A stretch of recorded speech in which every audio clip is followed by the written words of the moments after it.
Hi everyone. So first of all, Matthew, congrats for getting my name right.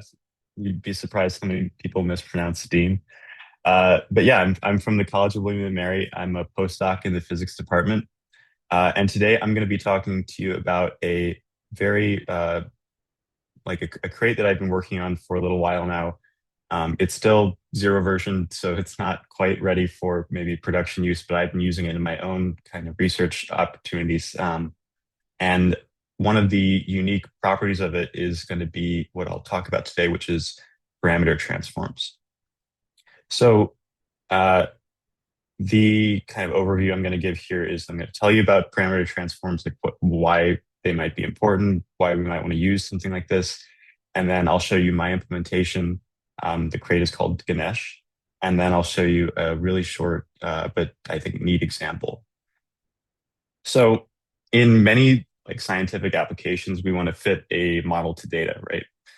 And given some set of free parameters, we might have some objective function that takes those free parameters and gives us something to minimize, like a likelihood function. Um, and our goal is to find the value of those free parameters that minimizes that function, right? So there's some problems that you can encounter when you're doing regular minimization techniques. So one is that maybe the problem itself, the function is really expensive to compute. It takes a while, or there's lots of free parameters. And that would make the gradient really expensive to compute because if you're doing something like a simple finite difference, then you're going to have, a different evaluation of the problem twice, maybe for every single parameter that you have. And sometimes we need to constrain those parameters to be physically allowed values. For example, if you're fitting like the mass of a particle, then you wouldn't want it to go negative. Um, and many of the gradient-free algorithms don't adapt well to such parameter constraints. There's a few like Nelder-Mead can be used with some constraints, but oftentimes we don't see that. And there's also a lot of gradient algorithms that don't naturally come with parameter bounds. I should clarify that when I'm talking about constraints and bounds, I'm mostly talking about bounds here. Constraints, a lot of you might hear things like, if we want the sum of two parameters to be equal to some number or something. That's not quite what I'm talking about here. Um, but we'll get into that. We might also want to do algorithms that really don't play well with constrained parameter spaces, like a Markov chain Monte Carlo, where if you try to say, I want to exclude this part of parameter space, then you're just going to end up, maybe setting that part to some infinite likelihood or some infinite value of probability. And then you're going to get a lot of rejected steps or restarts in your chains, which are very inefficient if you're trying to do something in a timely manner. So one of the ways we can get around this is by instead using our algorithm on an unbounded space, but projecting it onto a bounded space and vice versa. So we can find some constrained mapping, which takes us from an internal space that has, all the reals or all whatever our parameter, the infinite free parameter space, and can map onto some bounded parameter space X. And our algorithm will then act on this internal parameter space and then do all the little parameter transformations back and forth for us.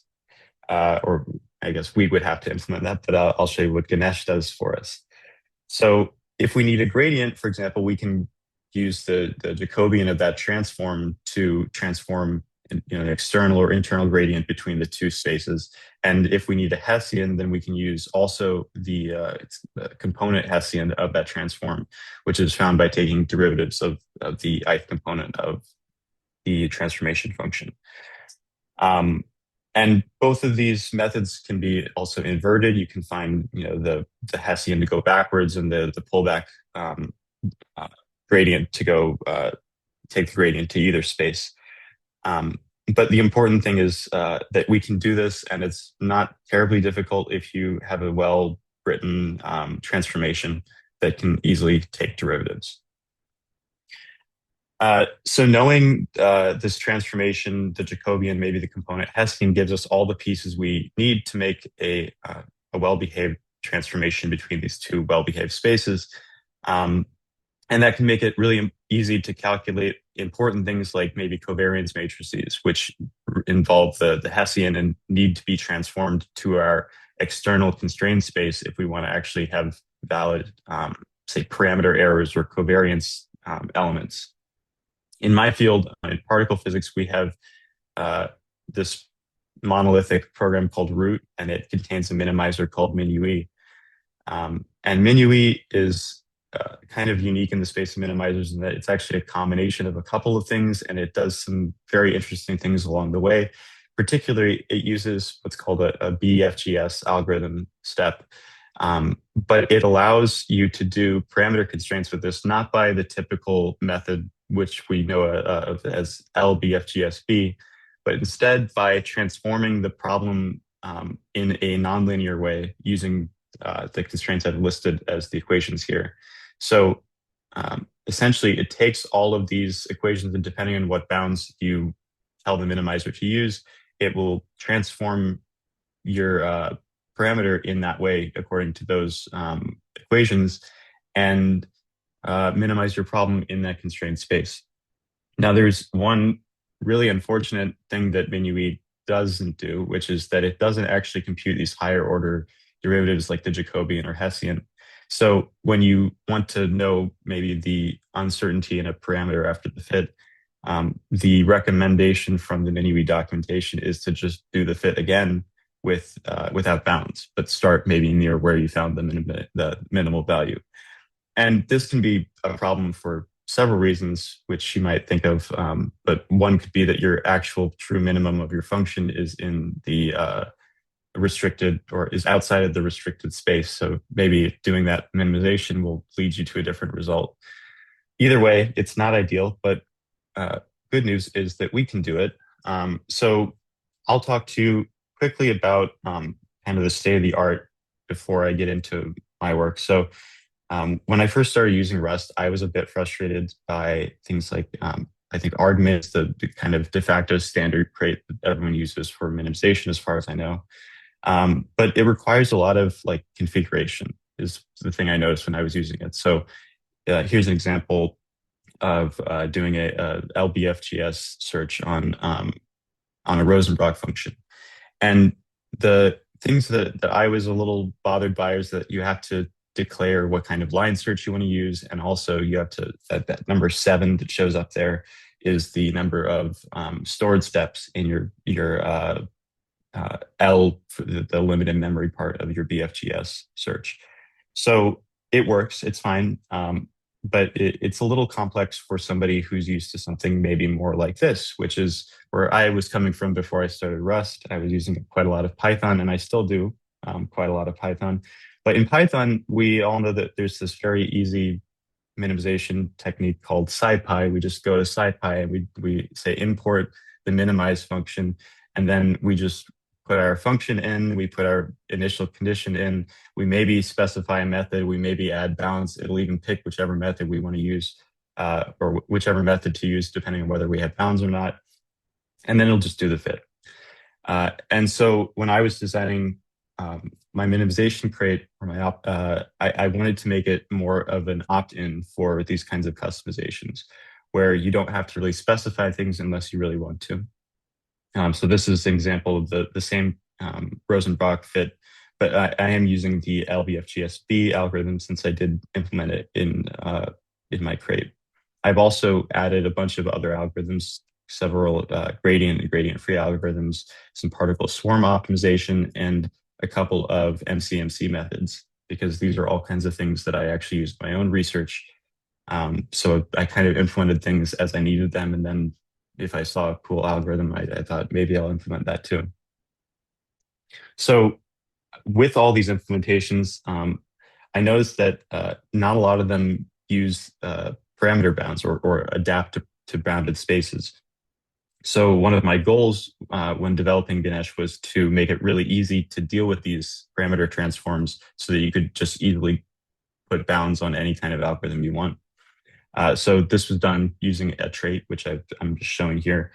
You just define kind of the transform that you want, and you also can define the Jacobian of the Hessian, and then your transform is completely well defined, and you can go ahead and use it in fits. So for example, here's Nelder and then you can slap on a custom transform using the configuration. And I want to emphasize that this isn't limited to bounded spaces. It's not the same as a constraint that you might have in some other kind of constraint algorithm, but you can do some interesting things with it, which will be my short example here. So let's say that we have some data that is distributed in a multivariate Gaussian. Okay, so we have some probability function that looks like this. There's a restriction here on the covariance matrix, the sigma, that it has to be symmetric positive definite. If you don't have that, you're going to run into some problems when you actually try to calculate this probability function. And that means that it can be written in the form of sigma is equal to the matrix product of two lower triangular matrices where the diagonal is positive. So we can write an objective function using the negative log likelihood. So we just take the log of a product of those probabilities for every term or every item in our data set. So it becomes a sum over the log or a log over the sum or whatever, we sum over the log, and we get out this kind of formula for the negative log likelihood. That's our thing we want to minimize. But of course, now we have to, when we're minimizing this, we have to put in some parameters corresponding to the values of mu and sigma that we're trying to fit.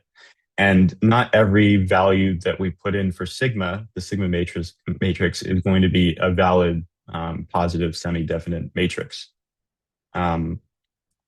So what we could do instead is work with that the lower triangular matrix, which is really easy to always be a lower triangular matrix. You just only define the lower triangular part of the matrix.